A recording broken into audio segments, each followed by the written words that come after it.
off against James Woods in the most brutal political showdown of the decade. A fierce clash over freedom of speech, moral decay, and the meaning of truth itself. Within minutes, James Woods hurled desperate accusations, trying to tear her down. But Jasmine never even raised her voice. One sentence, one collapse, an entire nation left stunned in silence. What happens when James Woods screams into the void and the truth refuses to move? Stay with us. This is a story worth every second of your time. The studio was a frozen battlefield dressed in light. Spotlights blazed down like merciless suns, bleaching every shadow from the room, making every flaw, every tremble, every flicker of doubt stark against the brutal white set. The audience sat behind a velvet rope barrier, a living wall of faces tight with anticipation, cell phones lowered, breaths half held. In the center of it all stood two figures, separated by no more than a dozen feet, and yet by entire universes. James Woods, silver-haired and sharp-eyed, wore a dark, perfectly cut suit that gleamed under the lights, the image of defiance forged into flesh. He was announced with a voice dripping gravity. Tonight, joining us, the man standing against the growing tide of censorship, James Woods. The crowd split into a rumble, cheers, boos, the unmistakable crackle of a coming storm. Across from him, Jasmine Crockett, poised in a simple yet unbreakable black suit, stood silent, the embodiment of tempered steel. She was introduced not with softness, but with a punch. And standing for those who refuse to bow to lies and injustice, Representative Jasmine Crockett. No handshake, no smile. Just the deadly space between them, humming with the promise of war. The moderator barely mattered. This was never going to be a calm discussion. It was a collision course set by history itself. James Woods leaned forward first, his body language as sharp as broken glass, a smirk twitching at the edge of his mouth, his eyes cold and predator-like, scanned Jasmine as if measuring the weight of his prey. Jasmine didn't flinch. Her stance was loose but coiled, like a fighter waiting for the first punch to come, not fearing it, but daring it. The moderator rattled off the night's theme, freedom of speech and the battle for America's soul. But it was just background noise now, like the ticking of a bomb too late to stop. Woods cracked his knuckles under the table, loud enough for the microphones to pick up, drawing a ripple of laughter from his supporters. Jasmine's response was quieter, far deadlier, a slow, knowing tilt of the head, as if she'd already seen how this would end. The lights had barely dimmed from the countdown when James Woods struck first, his voice slicing the tense air with practiced cruelty. He leaned forward into the microphone, his face a rigid mask of anger, and began with a venomous certainty that brooked no hesitation. The so-called racial justice movement, he said, each syllable sharp as broken glass, has done more to tear this nation apart than any foreign enemy could have ever dreamed. A murmur rippled through the audience, confusion, outrage, approval, a living current of raw emotion stirred by the force of his words. Woods saw it and pressed harder, hammering each word like nails into the stage. We used to be a country that believed in merit, in effort, in rising above. Now we are told to kneel, to apologize, to accept that history is a weapon aimed at our children's heads. His voice deepened, riding a wave of his own fury. Movements that once spoke of equality now demand vengeance. They don't want a seat at the table. They want the table, the house, the land itself. His finger, rigid and accusatory, jabbed the air in Jasmine's direction, turning her into a living symbol of everything he decried. Cheers erupted from one side of the studio, a flash of raw tribal loyalty, but many faces stayed rigid, unsure, unsettled by how easily anger could be dressed up as patriotism. Jasmine Crockett stood motionless, letting the storm crash against her, her silence louder than any rebuttal. She knew this wasn't just an attack against her or her politics. It was an attack against every person who had ever been told they were dangerous simply for daring to exist. The lights burned hotter, the air grew heavier, and somewhere beneath Woods' roar, the first small cracks of fear began to form in the hearts of those who thought injustice could be shouted out of existence. But James Woods wasn't finished. Emboldened by the stir he caused, he leaned in again, determined to strike where it would leave the deepest scar. James turned sharply toward Jasmine, and this time there was no attempt at subtlety. His finger jabbed the air between them, his voice gaining the hard edge of accusation, sharpened by years of resentment. "You," he growled, his tone loaded with contempt, "stand as a monument to everything that's gone wrong in this country, the idol of identity politics." His words hit the room like gunfire, scattering shock and rage in uneven bursts across the crowd. Some audience members erupted into wild applause, rising to their feet as if summoned by a battle cry, while others stayed rooted in their chairs, faces blank, caught between discomfort and disbelief. Woods pressed on, voice rising, hands slicing the air. "You don't fight for justice.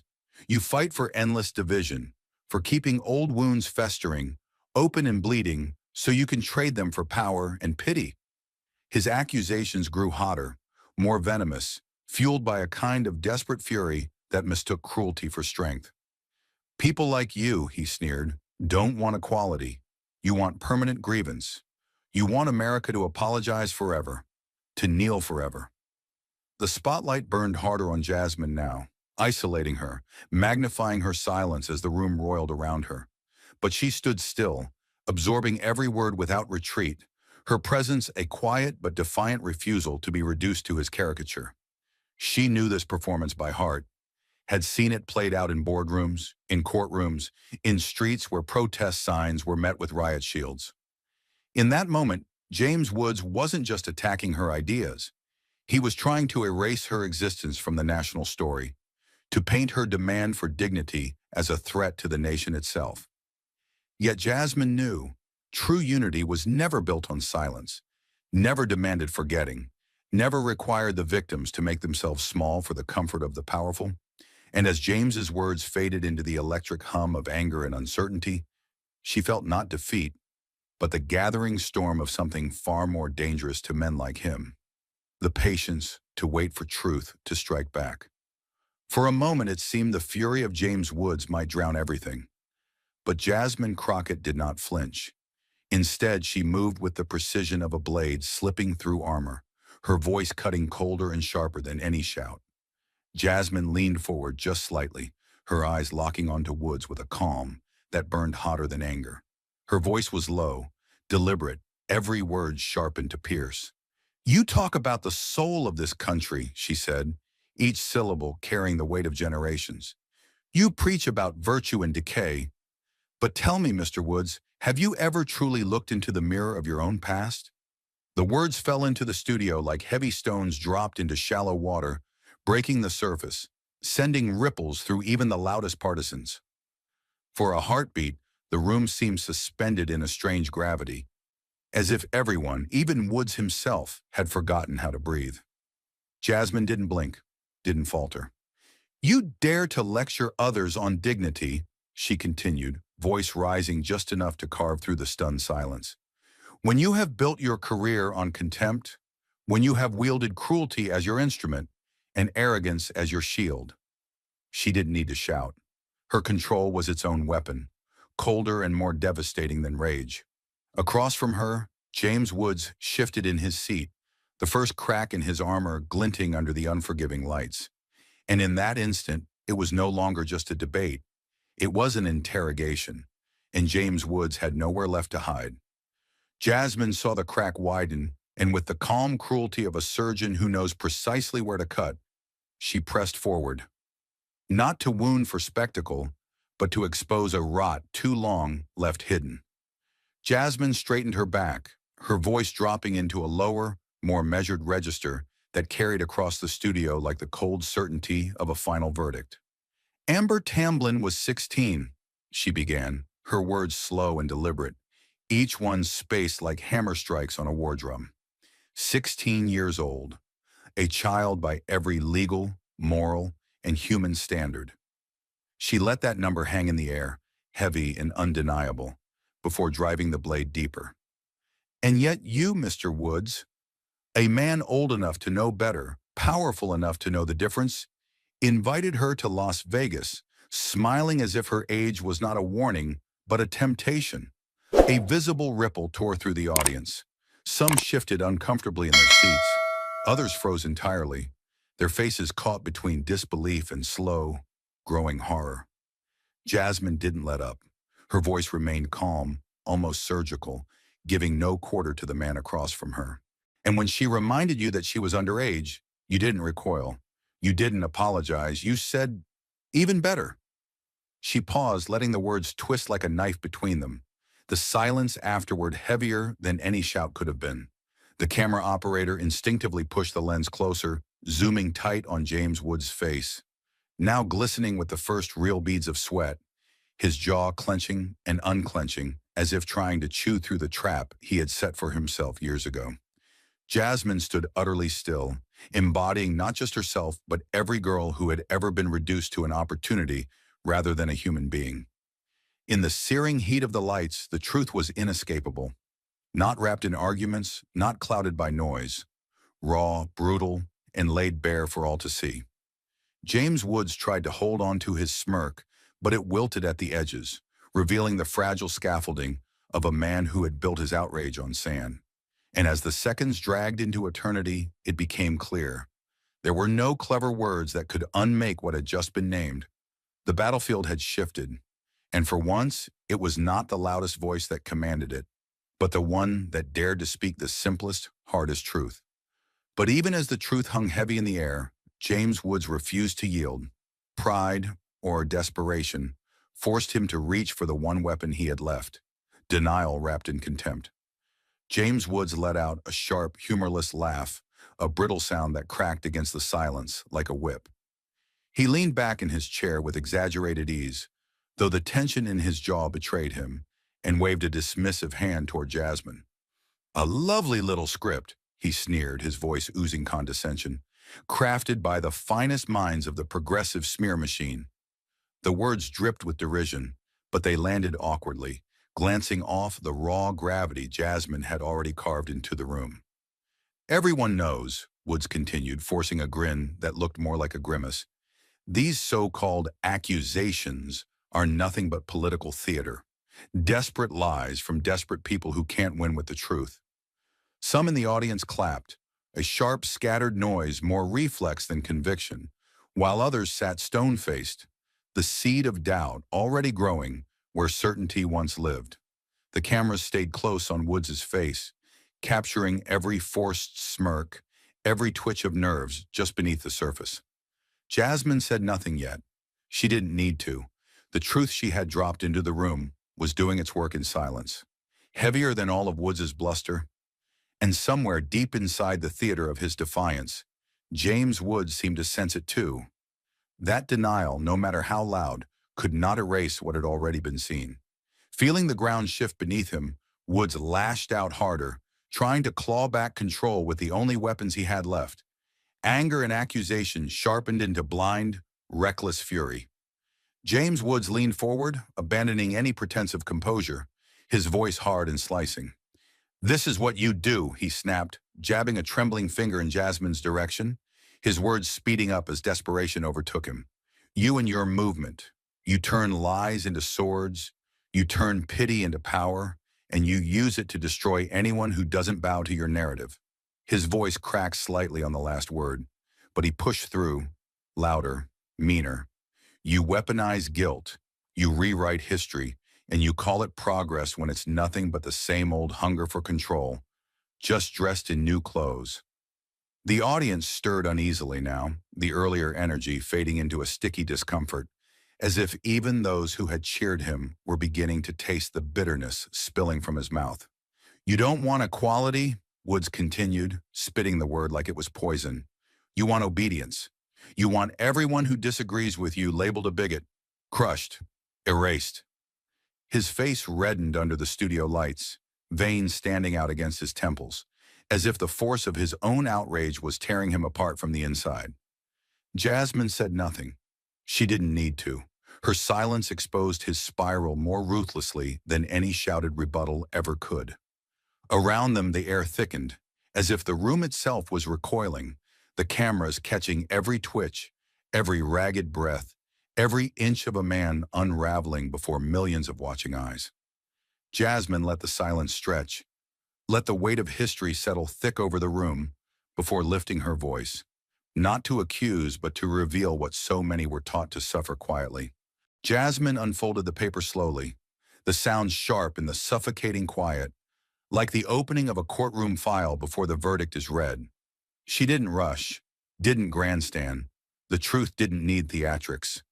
It needed space to breathe. Her voice came low and measured, each word deliberate, each sentence delivered like setting down stones, too heavy to lift again. Amber Tamblyn was 16 years old, she began, her tone neither cold nor angry, but carrying a solemnity that made the air itself seem heavier.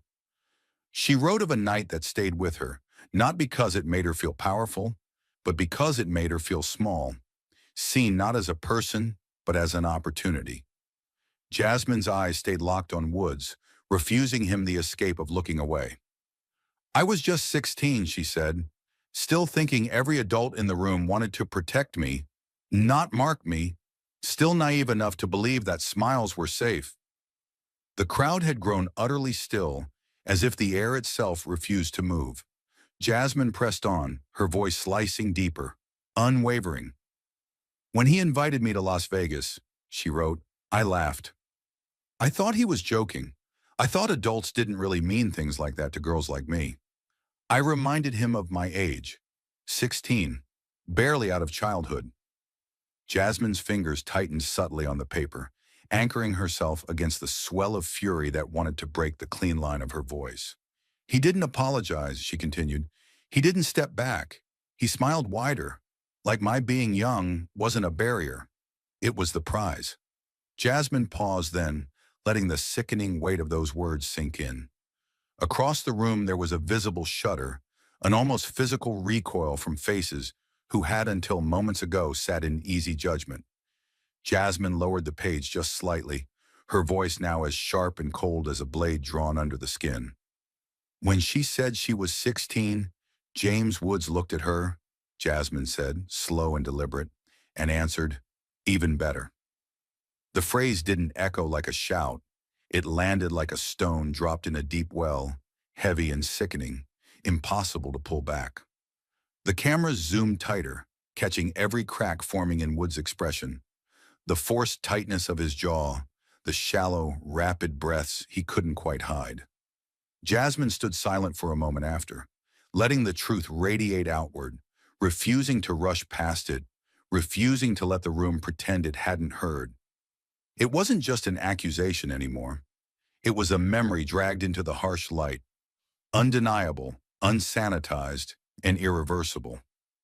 Jasmine let the silence thicken, let the horror of the truth settle like a weight across every heart in the room.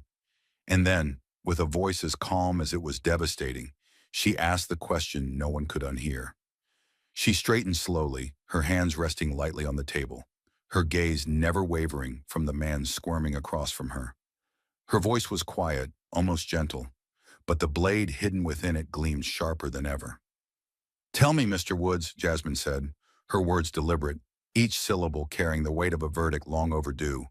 When you defend free speech so fiercely, she leaned in just slightly, not to intimidate, but to ensure there was no escape, no chance to pretend this wasn't real. Does your definition include the freedom to prey on children? A gasp tore through the studio, not loud but raw, the collective exhale of a room that had suddenly realized it was standing on the edge of something vast and ugly. The question hung in the air like a live wire, and for the first time all night, the man who had wrapped himself in outrage looked small, exposed, and cornered. James Wood's face flushed an angry, blotchy red, the veins at his temples pulsing with a visible fury he could no longer control. He shifted in his seat, fists clenching and unclenching, searching for words sharp enough to cut through the noose tightening around him. When he finally spoke, his voice was no longer cold or calculated. It was raw, ragged, rising almost to a shout. This is what they do, he barked, his fingers stabbing wildly at the air, not even directly at Jasmine anymore, but at the idea of her, at the threat she represented. They twist the truth. They criminalize speech. His words cracked under the weight of their own desperation, and the crowd reacted not with cheers, but with uneasy shifting, a ripple of discomfort that spread like a stain. "Freedom is under siege," Woods roared, his voice pitching higher, losing the measured cadence that had once made him seem formidable. The camera zoomed in tight, catching every beat of sweat, every desperate gleam in his eyes, every jagged line of a man unraveling under the pressure of the truth. Jasmine remained motionless, her silence louder than any retort, while Woods raged against an invisible enemy, his anger feeding on itself as the studio seemed to grow smaller, heavier, crushing down around him. In that moment, it became terrifyingly clear. This wasn't a man defending freedom. It was a man fighting to outrun the reckoning that had finally caught him. As Wood's fury burned itself into exhaustion, Jasmine moved, not with noise, but with the devastating calm of someone who understood that real power didn't shout, it simply stood. Jasmine leaned slightly forward, her hands folded neatly on the table, her voice slicing through the thick, battered air like a scalpel through old scar tissue. "Freedom," she said, soft but unstoppable, "cannot be a shield for moral decay." The words hit the studio like a detonation, quieter but infinitely more destructive than any shout.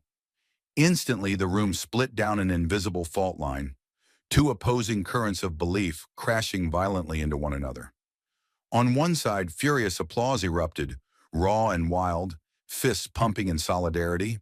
On the other, a wave of boos and angry shouts rose like a wounded animal, fighting back against the pain of recognition. The moderator tried to speak, tried to regain control, but his words were drowned under the sheer force of the collision Jasmine had unleashed. Woods lurched forward again, his mouth opening to retort, but whatever came out was swallowed by the roar of the audience, the studio lights glaring like judgmental gods.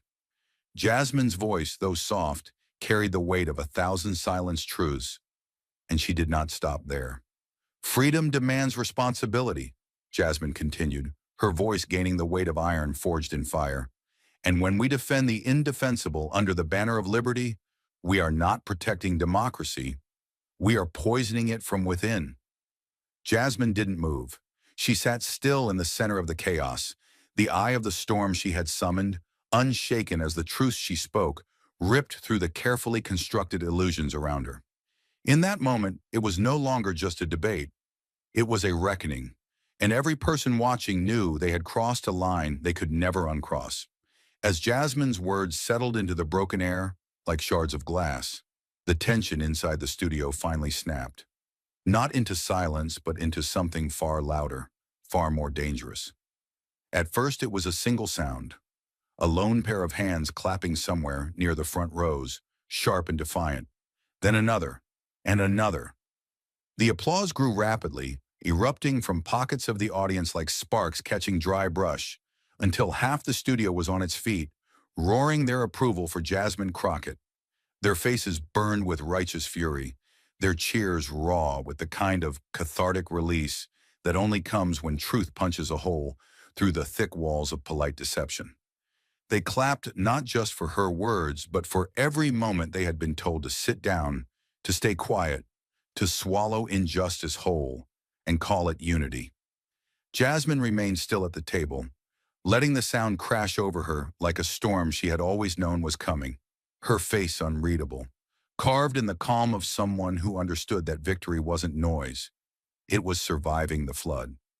But across the studio, another sound rose like a counterwave, the harsh, guttural roars of those who would not, could not, let go of the narrative they had wrapped around themselves like a shield. Supporters of Woods shot to their feet, their faces twisted in anger, fists pumping the air, shouting words that tangled together into a messy cacophony. Fake. Lies. Freedom. Their eyes burned with the desperate rage of people who felt the ground shifting under them, and who chose, in their terror, to build walls of noise instead of bridges of understanding. The air between the two factions vibrated, invisible and electric, as if the very molecules refused to stay neutral anymore. In the back rows, security guards tensed, their hands hovering near earpieces, reading the shift in energy with professional dread. It wasn't just noise now. It was something wilder, something close to combustion. The moderators' faces paled under the bright studio lights, their prepared scripts forgotten, their stage directions meaningless in the face of a crowd no longer willing to be directed. The cameras, hungry for the drama, panned wide, catching it all. The angry pointing, the furious shouting, the faces twisted in disbelief, in vindication, in raw, unfiltered rage.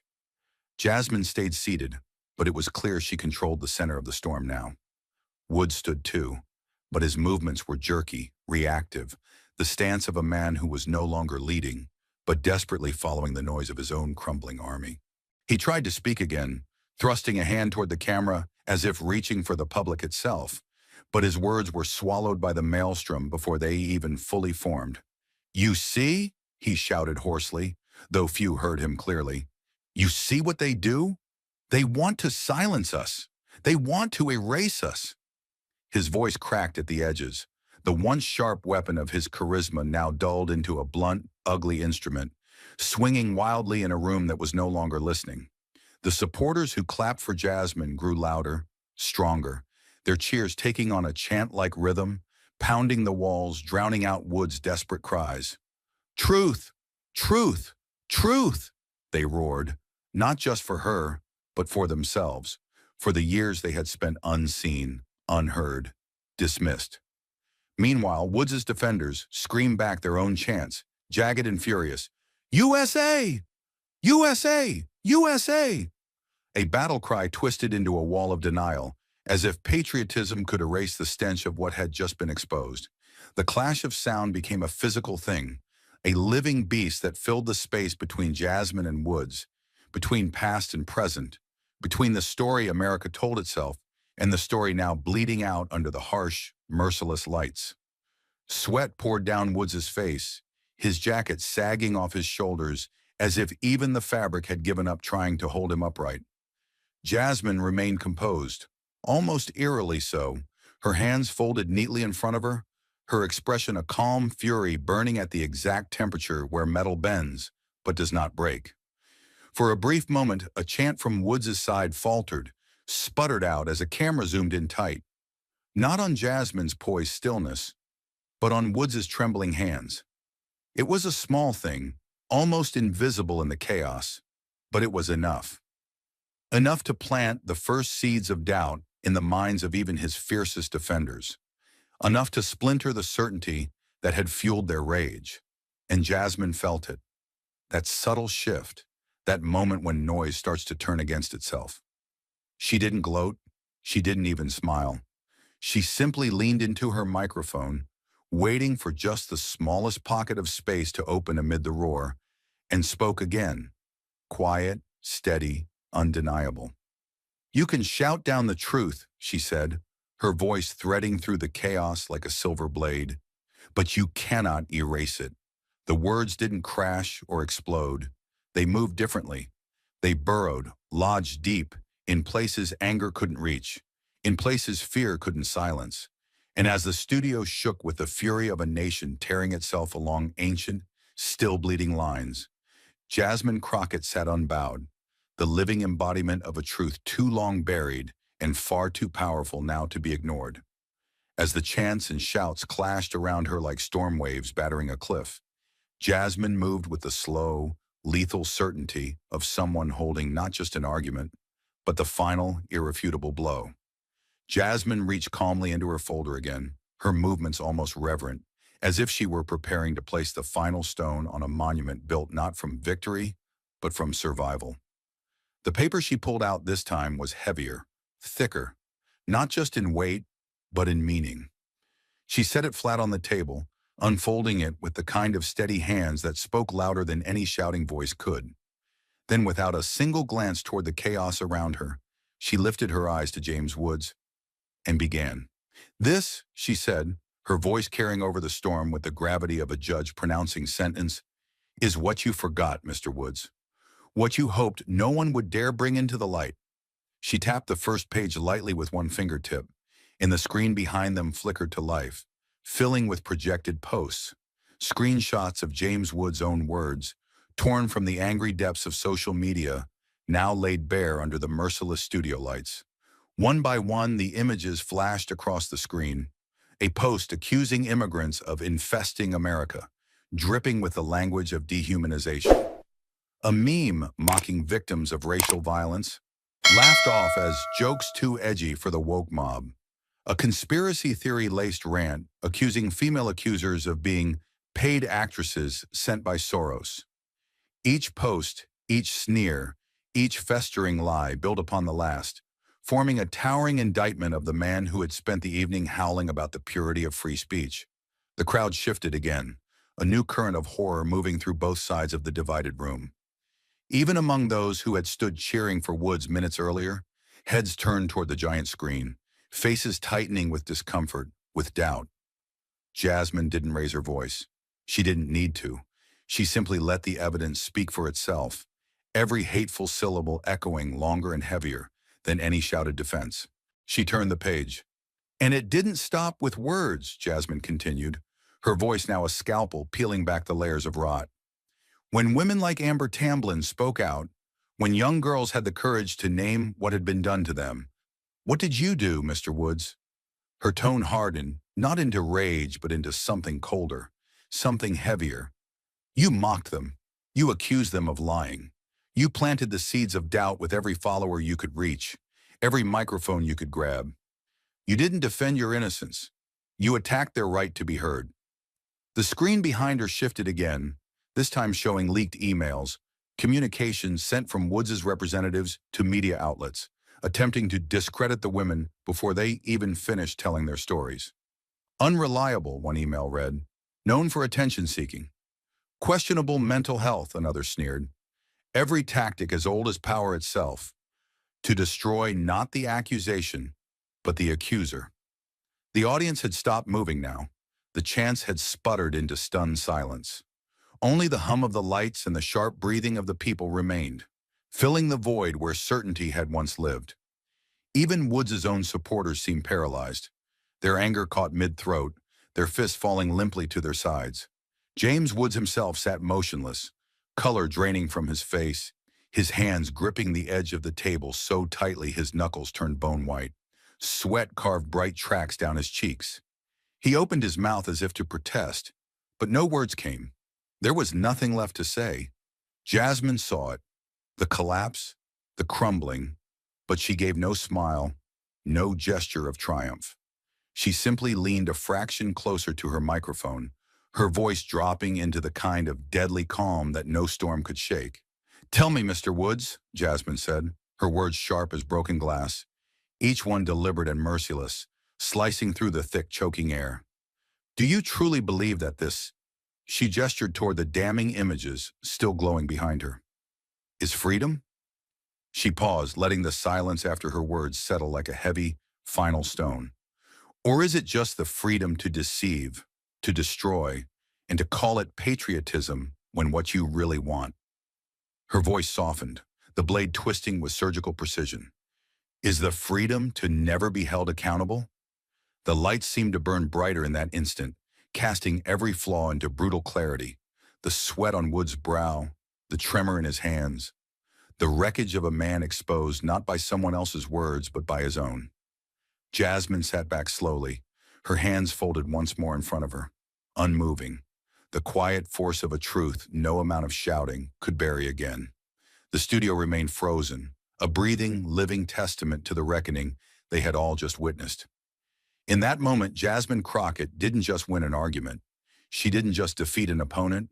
She shattered a fortress of lies and made everyone in that room and everyone watching remember what it felt like to finally hear the truth without apology. For a moment, it seemed Woods might hold it together. But truth, once spoken, has a way of pulling apart even the thickest armor, and all he had left now was anger sharpened into desperation. James Woods lurched forward in his chair, his hands no longer steady, his breathing no longer controlled. His face, once carved in smug defiance, now twisted into a mask of rage, veins standing out on his neck, the fury in his eyes no longer political. It was personal. He slammed a fist against the table, the sound sharp and ugly in the charged silence. And when he spoke, his voice was no longer the voice of a seasoned debater or a clever manipulator. It was the voice of a man unmasked. "You're nothing but a puppet," he barked, the words cracking in the air. A diversity hire dressed up in self-righteousness. His voice rose higher, ragged and raw. You don't care about truth. You care about power. You don't speak for justice. You speak for yourself. His words spiraled, faster, harder, laced now with something more poisonous than anger. Fear. You want to tear down everything good about this country just to make room for your own grievance theater. He spat, eyes wild, pointing a shaking finger directly at Jasmine as if trying to reduce her existence to an offense against him. The words echoed for a breath, sharp, hateful, naked in their cruelty. Jasmine didn't react. She didn't flinch. She simply sat there, calm as a stone in the river, letting his rage crash and break against her silence. Around them, the energy in the room shifted, darkened. Where there had once been noise, applause, chants, shouted loyalty, now there was only a heavy, suffocating stillness. One by one, faces in the crowd hardened. Eyes that had moments before burned with furious loyalty began to flicker with something colder. Disgust, betrayal, recognition. Cameras caught everything. The twisting anger in Woods' face, the raw desperation cracking through his voice, the spit gathering at the corners of his mouth as he ranted against a woman who had not once raised her voice. They caught the faces in the audience, caught the slow turning away of heads, the folding of arms across chests, the way some of his own supporters suddenly couldn't quite meet his eyes. It wasn't a dramatic shift. It wasn't a single gasp or a shouted protest. It was something worse, a slow, creeping rejection, like the way a tide pulls away from a body left too long on the shore. James Woods didn't notice, or maybe he did.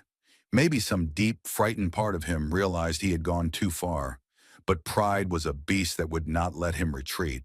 He raged on, voice cracking, the ugliness pouring out of him, unfiltered now. "You're not a leader," he sneered, jabbing the air. "You're a parasite, feeding on guilt, feeding on division. You don't love this country, you hate it, and you want to tear it down because you know you'll never build anything real yourself." The words hung there, raw and exposed, and for the first time all night no one rushed to fill the silence they left behind. The audience stayed frozen, a living portrait of realization. The realization that this was not the voice of freedom, this was not the voice of patriotism, this was the voice of bitterness, dressed up in slogans, the voice of a man who, when stripped of his careful rhetoric, could only offer cruelty. The hurt, the fear, the resentment, all laid bare for everyone to see. Jasmine sat unmoving, the gravity around her growing heavier with every passing second. She didn't interrupt. She didn't need to. The truth had already been spoken, and now the world was watching what came after the fall. Her silence wasn't weakness. It was the final judgment. More people in the audience began to look away. Some crossed their arms. Others shook their heads slowly. A few started gathering their things, not in protest, but in something even more final: disappointment. That rare, terrible silence when you realize the hero you defended was never standing on solid ground at all, just propped up on lies you no longer had the strength to carry. Wood's shoulders slumped fractionally, the weight of the moment finally beginning to pierce even the thick armor of his rage. He stood isolated now, a furious, sweating figure flailing against a tide that had already turned. His words came softer, broken almost, as if even he could hear how hollow they sounded now. "They'll see," he muttered, barely loud enough to reach the first row. "They'll see what you really are." But no one was listening anymore. Not to him. The silence was a verdict, and it was deafening. The silence was no longer just an absence of sound. It was a space carved open, waiting for one final truth to be laid inside it. And Jasmine Crockett rose into that space like a force too long denied. Jasmine stood slowly, not in triumph, not in rage, but in something far deeper, the slow, inevitable rising of a tide that no wall of denial could hold back. The air around her shimmered with tension, the lights overhead burning hotter, brighter, as if the universe itself had leaned closer to witness what came next. She didn't rush. Every movement was deliberate, grounded, as if she carried the weight of generations who had waited for this moment without ever daring to believe it would come. Her eyes never left Woods, who remained slumped in his seat, a broken thing trying and failing to gather the shattered pieces of his fury around him. His hands twitched against the table. His lips trembled with words he could no longer summon. The sweat that had once been a shimmer was now a sheen, glistening under the pitiless lights that spared no flaw, no failure. Jasmine reached for the microphone, her fingers steady, her expression composed, not cold, but burning with a fire that needed no fuel except the truth it carried. When she spoke, her voice was not loud, but it filled the room more completely than any shout could have. It wasn't designed to drown anything out. It was designed to cut through, to last. "The truth," Jasmine said, her voice low, rich with the gravity of survival, of battles fought long before this night and sure to be fought long after, "does not need to scream to be real." She let the first sentence settle, watched it land on the skin of the crowd like heat on iron. "The truth does not need to pound its fists against the door," she continued, her tone sharpening just slightly, "because the door was never strong enough to keep it out in the first place." The cameras inched closer, slow and reverent, the operators understanding instinctively that something irreversible was happening. Not just to Woods, not just to Jasmine, but to everyone who had ever believed that the old walls would always hold. Jasmine took a half step forward, not aggressive, not threatening, but inevitable, like a storm front pushing across a helpless plain. She let her gaze sweep the studio, taking in the faces turned toward her, some open, some fearful, some stunned, and then finally returned her focus to the man who had shouted so loudly for freedom without ever understanding what it meant. "And when the lies crumble," Jasmine said, her voice softer now, nearly a whisper but still carrying through the room like a hammer blow, softened only by its certainty, "the truth doesn't chase the wreckage." Her next words came with the precision of a final nail being driven into a coffin that had been waiting too long to be closed. "The truth simply stands."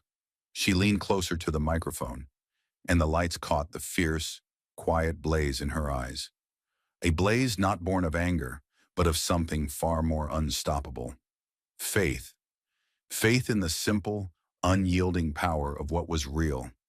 Faith in the idea that no amount of shouting, no wall of denial, no fortress of wealth or privilege or fear could hold back the sunrise forever. And then, the words that would tear through the world, that would be replayed in headlines, in hashtags, in the whispered prayers of people who had nearly forgotten what courage sounded like. "The truth does not need to scream.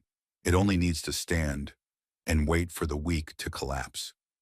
The words hung there, a living thing, pulsing, undeniable, as the cameras caught everything. Caught James Wood's face, pale now, the anger drained away, leaving only the hollow shell of a man who had been measured and found wanting. Caught the tremor in his hands, the wet gleam in his eyes, the sag of his shoulders. Caught the faces in the crowd, some awash in tears, some set hard with new resolve, some simply stunned into silence. The armor of cynicism shattered. Caught the moderator, standing uselessly at his podium, mouth half open, realizing too late that history had already passed him by. The camera panned wider, slower, capturing the full tableau. Woods, sunken and broken under the hard, brutal light. Jasmine, standing bright and unshakable, the light seeming to radiate from her rather than onto her. Captured the studio itself, no longer a battleground, but something older and deeper. A courtroom without a judge, because the verdict had already been delivered. Captured a moment that, once seen, could not be unseen. In the control room, producers stared at their monitors, frozen, understanding they had just broadcast something bigger than scandal, bigger than politics. They had broadcast a reckoning. Phones buzzed across the nation, screens lit up, feeds exploded. The moment didn't just go viral, it tore through the digital world like wildfire through dry grass. Truth stands began trending before Jasmine had even lowered her hand from the microphone. Clips of Wood's collapse and Jasmine's final words looped endlessly, shared by millions who found in them something they had not realized they were starving for. A glimpse of strength that didn't need to shout to shatter the old foundations. Something clean, something unbought, something unafraid. And even as the moderators tried to regain control, even as studio techs scrambled to prepare for commercial breaks, even as spin doctors on both sides drafted frantic statements to contextualize the night, none of it mattered. The truth was out. It stood. And nothing, not rage, not denial, not even the long, grinding inertia of history, could push it back into the dark again. As the final shot tightened one last time, the cameras did not linger on Woods. They lingered on Jasmine Crockett, face calm, eyes fierce, shoulders steady, standing not as a symbol, not as a slogan, but as a living, breathing answer to the question that had hung over the night.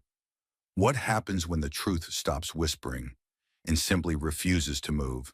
And as the screen finally slowly faded to black, it was not the chaos that followed, which the world would remember. It was the stillness. It was the clarity. It was the fire, burning clean and undeniable, in the eyes of the woman who never needed to shout to win. The blackout on the studio monitors lasted exactly 3 seconds. But outside those walls in the restless wired veins of America, it was more than enough. 3 seconds for 1,000,000 screenshots to be captured. 3 seconds for thousands of people to fumble for their phones with shaking hands. 3 seconds for the world to inhale and feel, deep in its bones, that something enormous had just broken free. In living rooms, diners, crowded airports, midnight shift factories, and college dormitories, the final image burned across screens. Jasmine Crockett, standing tall and unflinching under the blinding studio lights, and James Woods, slumped and sweat-drenched across from her, looking not like a fighter for freedom, but like a man trying to claw his way out of quicksand. It wasn't just a clip anymore. It was a rupture, clean, violent, irreversible. Within 60 seconds, the first hashtags were born. Truth stands, the collapse. Crockett moment. Simple at first, a ripple, a shudder, but growing, swelling, accelerating with a velocity that no PR team, no media spin, no political machinery could slow down. At 11:04 p.m. Eastern, the first viral tweet exploded, a side-by-side still image, Jasmine, poised and radiant, Woods small and crumbling, with 4 devastating words typed underneath, "The old world is dying." By 11:10 p.m., it had been retweeted 500,000 times. By 11:15 p.m., it was being translated into Spanish, Korean, Arabic, French. By 11:20 p.m., it had crossed oceans. Newsrooms scrambled. Producers barked orders into headsets. Panelists abandoned their pre-written talking points and stumbled to react in real time.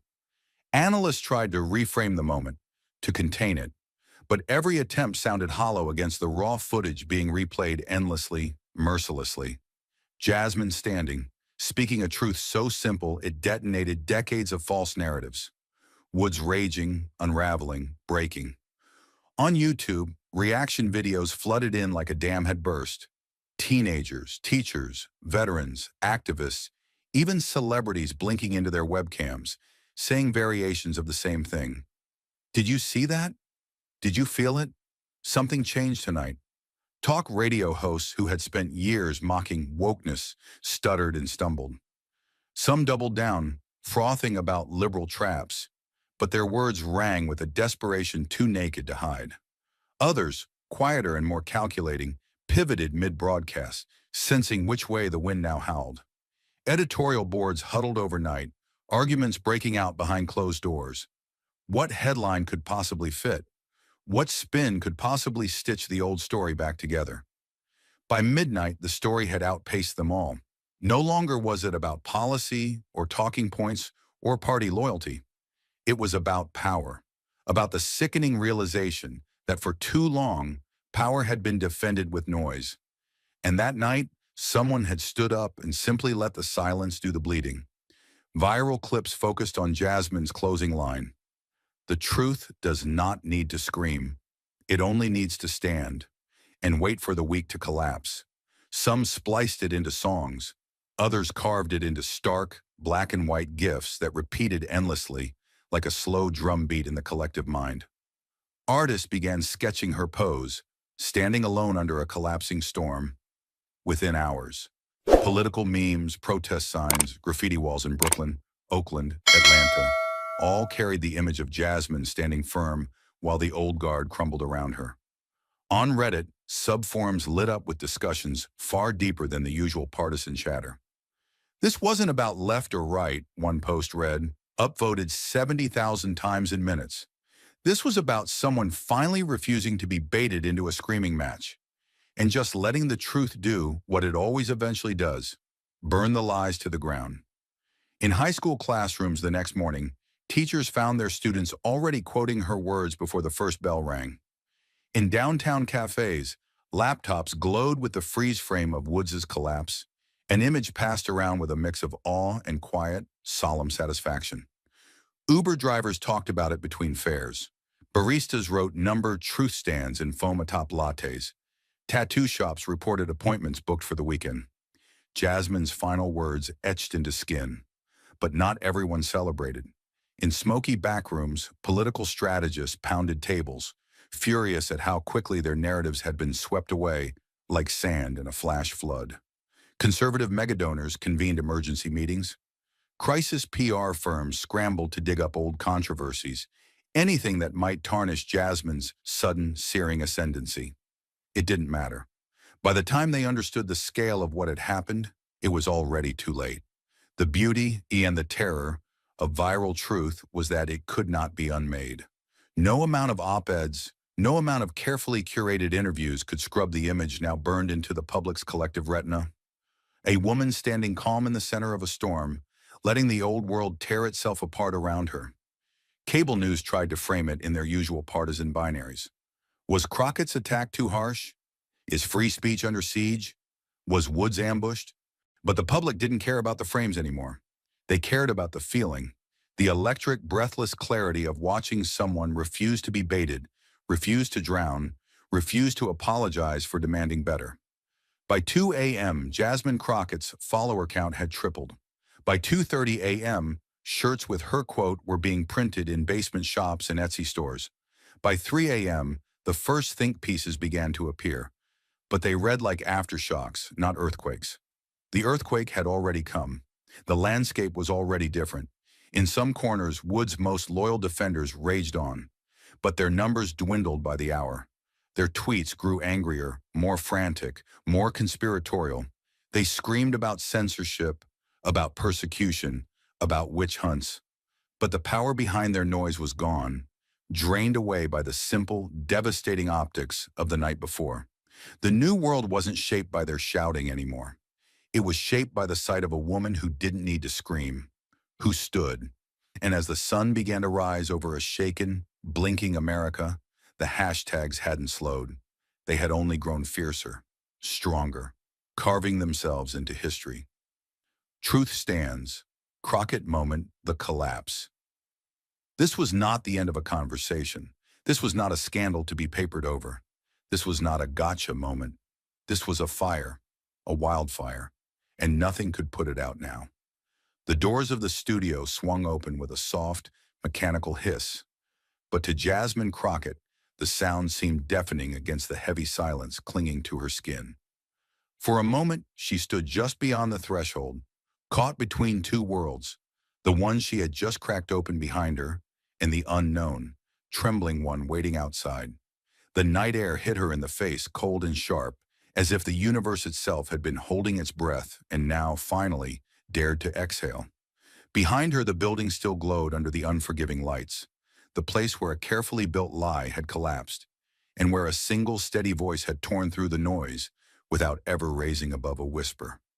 Ahead, the city sprawled wide and waiting, its lights flickering like 1,000 small, uncertain stars. Somewhere beyond those lights, she knew, the world was already changing.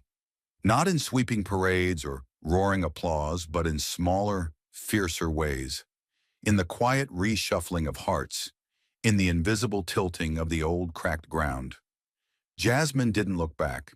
She didn't have to. What had needed to fall had already fallen. What remained was the walking forward. And she understood, perhaps better than anyone, how heavy each step would feel. Her aides rushed to catch up, breathless and wide-eyed, phones glued to their ears, their voices urgent and overlapping. "You're trending everywhere. CNN wants a live statement. The New York Times is already calling it the moment of the decade. Madam Crockett, they're asking if you'll consider a presidential run." She nodded once but said nothing. Words felt too small for this moment. The work ahead, she knew, was not in riding the wave of attention. It was in surviving it, shaping it, refusing to let it be twisted into something smaller than it was meant to be. The cameras hadn't followed her out into the night, not yet, but she could feel their hunger trailing just behind, like wolves sniffing at the heels of something they couldn't quite name. She heard the distant murmur of reporters gathering at the curb, their questions sharpening even before they had been spoken. "Congresswoman, did you mean to destroy his career? Was that moment rehearsed? How does it feel to be the face of a movement?" Jasmine knew every question before it came. She knew the headlines they would try to write. She knew the boxes they would try to force her into. Hero, villain, symbol, threat. But she wasn't walking for their headlines. She was walking for something older, deeper. She was walking for the people whose names would never trend, whose truths would never go viral, but whose lives deserved the same unyielding standing place she had fought for tonight. Her heels clicked softly against the pavement as she moved forward, every step steady, measured. The darkness pressed against her from all sides, thick and heavy, but she carried her own light now. Not the borrowed, blinding glare of studio lights, but something steadier, something born of bone and memory and resolve. The wind picked up, tugging at the hem of her coat, whispering through the streets like a song too old to have a beginning. Jasmine pulled it tighter around her shoulders and kept walking. Across the street, she caught sight of her own face flashing on a giant television screen in the window of a late-night bar. There she was, frozen in that final moment, eyes unblinking, mouth firm, shoulders set against the weight of everything crashing around her. The sound was muted, but she didn't need to hear the words scrolling across the screen to know what they said. She looked away, not out of fear or false humility, but out of understanding. The work was never in the moment they caught you standing. It was in the thousand silent steps that came after. Near the corner, a young woman in a sweatshirt and jeans stopped mid-stride, her phone forgotten in her hand, staring openly at Jasmine. Recognition flared in her eyes, not the brittle awe reserved for celebrities, but something deeper, the stunned, wordless realization of someone seeing themselves reflected in a place they had been told they would never belong. Jasmine met her gaze and gave the barest of nods.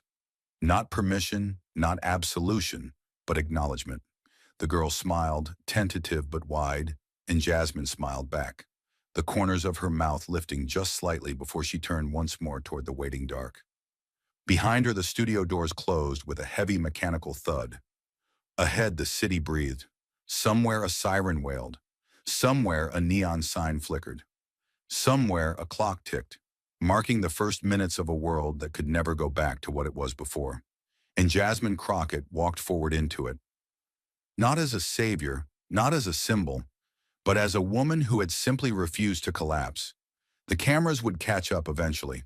The stories would pile up like fallen leaves. The power brokers and pundits would spin and twist and claw. But none of it would matter. Not anymore.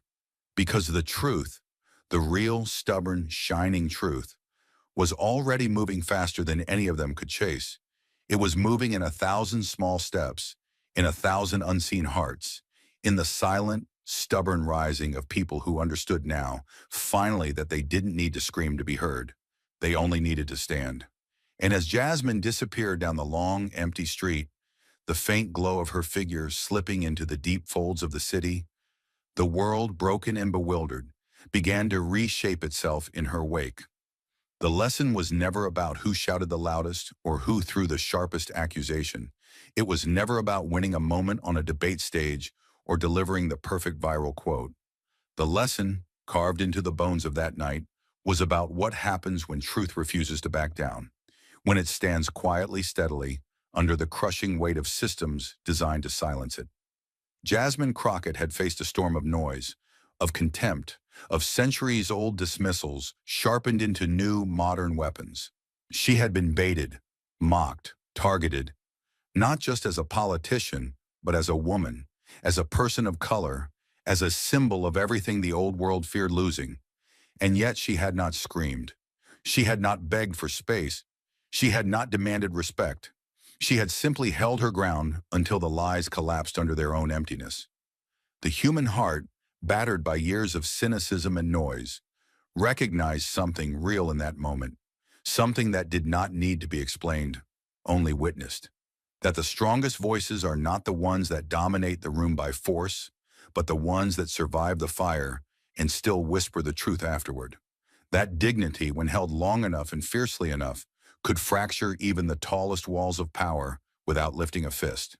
In a world addicted to outrage, to spectacle, to the constant, exhausting churn of conflict, Jasmine Crockett had done the unthinkable. She had made stillness louder than screams. She had forced the world to feel the weight of what it had long tried to ignore. That justice is not born in noise.